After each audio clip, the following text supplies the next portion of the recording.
Assalamualaikum, selamat datang para pejuang P3K di channel YouTube saya, Bidan Gembul. Jangan lupa untuk like, share, and subscribe ya. Terima kasih bagi yang sudah subscribe. Gini teman-teman, nah kemarin itu per 30 Oktober keluar materi pokok soal kompetensi teknis bidan sesuai Kemenpan RB. Ini dia teman-teman ya.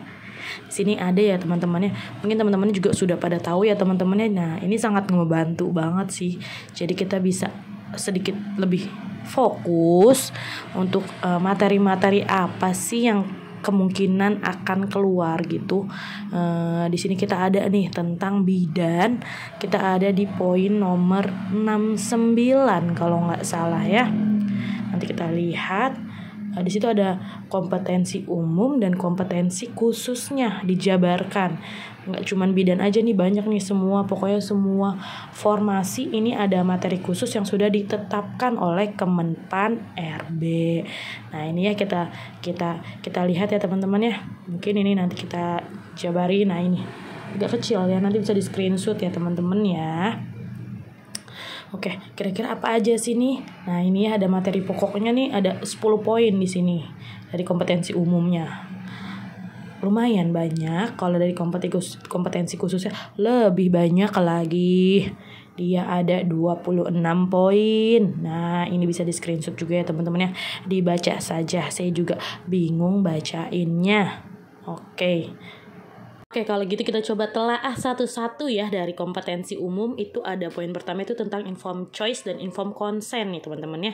Informed choice intinya, informed choice itu dapat diartikan memberitahukan atau menjelaskan pilihan-pilihan yang ada kepada klien. Tenaga kesehatan wajib memberikan informasi yang jelas mengenai alternatif pilihan yang ada beserta manfaat dan resiko yang menyertainya. Lalu untuk informed consent yaitu persetujuan yang diberikan pasien kepada dokter setelah diberikan penjelasan oleh tenaga kesehatan. Jadi informed consent itu merupakan kesepakatan antara tenaga kesehatan dan klien atau keluarga klien atau pihak pasien. Formulir hanya pendokumentasian hasil kesepakatan. Jadi kalau informed choice-nya itu pemberian penjelasan nih, menjelaskan bla bla bla bla, informed consent-nya itu persetujuannya biasanya dengan adanya formulir yang perlu diisi dari si pasien atau keluarga pasien. Seperti itu ya teman-teman. Jadi perbedaan informed choice dan consent jelas ya. Oke, sekarang kita coba lanjut ke contoh soal ya teman-teman tentang informed choice dan informed consent ya. Nomor 1, seorang perempuan berusia 26 tahun datang ke BPM, ingin menggunakan kontrasepsi jangka panjang AKDR untuk tidak memiliki anak lagi. Hasil pemeriksaan planotes negatif dan sedang haid hari ketiga. Apakah tindakan awal dilakukan bidan tersebut? A. Melakukan pemasangan AKDR, B. Memberikan inform KB AKDR, C. Memberi konseling peralatan AKDR, D. Mempersiapkan peralatan AKDR, E. Memberikan informed choice kontrasepsi. Untuk yang B itu memberikan inform konsen KB AKDR ya teman-teman, kurang lengkap itu penulisannya. Oke, kita lihat ya di sini kasusnya dia itu sudah menentukan keputusannya ingin menggunakan AKDR, alat kontrasepsi dalam rahim atau IUD. Dari kriterianya sudah memenuhi, hasil planotesnya atau HCG-nya atau tes pack-nya negatif dan sedang haid hari ketiga. Memang sudah pas untuk bisa digunakan alat kontrasepsi jangka panjang. Apakah bisa kita langsung melakukan pemasangan? Tentu tidak, berarti A salah. Lalu yang B memberikan inform konsen KB AKDR, apakah iya? Oke, kita simpan dulu ya. B mungkin. C. Memberikan konseling peralatan AKDR. Saya rasa kita tidak perlu melakukan konseling lagi karena dia sudah menentukan kontrasepsinya. Lalu yang D. Mempersiapkan alat peralatan AKDR ini bisa dilakukan jika memang sudah ada persetujuan ya antara klien dengan bidan.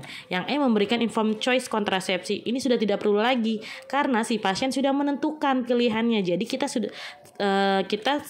sisa untuk memberikan inform konsen tentang KB AKDR. Jadi B ya teman-teman, jawabannya memberikan inform konsen KB AKDR. Lanjut nomor 2, seorang perempuan usia 26 tahun datang ke klinik telah melahirkan 6 bulan lalu. Belum KB, ingin memakai alat kontrasepsi dan sedang menyusui. Hasil pemeriksaan tekanan darah 120/70, planotes negatif dan masa pemberian ASI eksklusif. Apakah tindakan awal dilakukan bidan? A. Melakukan pemasangan AKDR. B. Memberikan inform konsen KB AKDR. C. Memberi konseling peralatan AKDR. D. Mempersiapkan peralatan AKDR. E. Memberikan inform choice kontrasepsi. Oke, jadi di kasus sudah lahiran 6 bulan yang lalu dan belum ber-KB. Nah ingat ya, ini belum melakukan KB, berarti kita harus ngapain dulu nih? A. Melakukan pemasangan AKDR, sedangkan dia aja belum tahu, berarti salah. Begitupun juga B, memberikan inform konsen KB AKDR. Belum diberikan penjelasan, masa langsung melakukan persetujuan. Ini B juga salah ya. C, memberikan konseling peralatan AKDR, kan belum tentu dia ingin melakukannya pemasangannya AKDR. D, mempersiapkan peralatan AKDR, ini juga salah. Yang E, memberikan inform choice kontrasepsi. Jadi ini dia kan belum tahu nih ingin pakai KB apa ya. Jadi kita harus memberikan inform choice kontrasepsi. Ingat ya, inform choice itu kan memberikan penjelasan secara terinci tentang pilihan-pilihan yang ada. Jadi jawabannya E. Lanjut nomor 3. Seorang perempuan umur 27 tahun datang ke BPM mengatakan ingin menjadi eksekutor KB bidan. Bidan melakukan pemeriksaan dan memberikan konseling dan membantu untuk memilih kontrasepsi yang tepat hasil pemeriksaan dalam batas normal. Apakah prosedur selanjutnya yang dilakukan bidan berdasarkan kasus tersebut? A. Konseling. B. Inform choice. C. Inform consent. D. Informasi tindakan. E. Pendidikan kesehatan. Jadi kalau dari kasus si pasien ini ke bidan menjadi akseptor KB bidan, bidannya sudah melakukan pemeriksaan dan memberikan konseling dan membantu untuk memilih kontrasepsi. Di sini dia konseling sudah dilakukan yang A. B. Inform choice juga dia sudah melakukan. Nah ini dia belum melakukan inform consent. Jadi setelah inform choice, ini urutannya ya, lakukan inform consent. Setelah itu kita lakukan tindakan. Jadi jawabannya ini C ya, inform consent. Oke, kita lanjut soal untuk nomor 4 ya. Seorang perempuan umur 37 tahun datang ke PMB dengan keluhan keluar lendir bercampur darah.